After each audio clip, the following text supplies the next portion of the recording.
মন থেকে উঠে গেলে যত ভালো সম্পর্কই হোক সেইটা আর আগের মতো টান থাকে না। আসসালামু আলাইকুম। আজকে আমি আপনাদের জন্য নিয়ে এসেছি সবজি দিয়ে পাবদা মাছের ঝোল। বাংলাদেশের বেশিরভাগ মানুষই পাবদা মাছ না ভেজেই রান্না করে।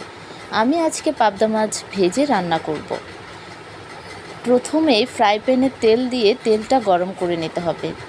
তেল গরম করা হয়ে গেলে মশলা দিয়ে রাখা মাছটা আমরা তেলের মধ্যে ছেড়ে দিব। মাছটা যখন লাল লাল হয়ে যাবে তখন মাছটাকে আমরা উল্টিয়ে নেব।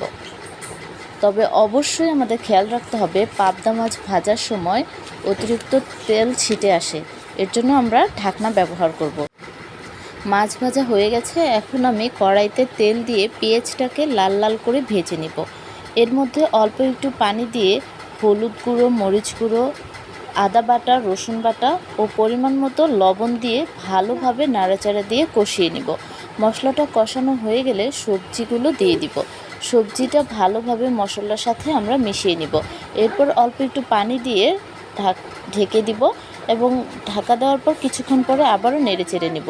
নেড়েচেড়ে নেওয়ার পরে পরিমাণ মতো পানি দিয়ে ঢেকে দিব। যখন তরকারি বলক উঠে যাবে তখন কেটে রাখা টমেটো, মাছ ও কাঁচামরিচ দিয়ে দিব। যদি আপনাদের কারো কাছে ধনিয়া পাতা থাকে তাহলে আপনারা ধনিয়া পাতা অ্যাড করতে পারেন। এরপর যখন তরকারির ঝোলটা ঘন হয়ে আসবে তখন এটাকে নামিয়ে নেব। বাস এভাবেই তৈরি হয়ে যাবে সবজি দিয়ে পাবদা মাছের ঝোল। আশা করি সবার কাছে আমার এই ভিডিওটি ভালো লেগেছে। সবাই ভিডিওটি কমেন্ট করবেন, লাইক করবেন এবং শেয়ার করবেন, সেই সাথে আমাকে সাপোর্ট করবেন।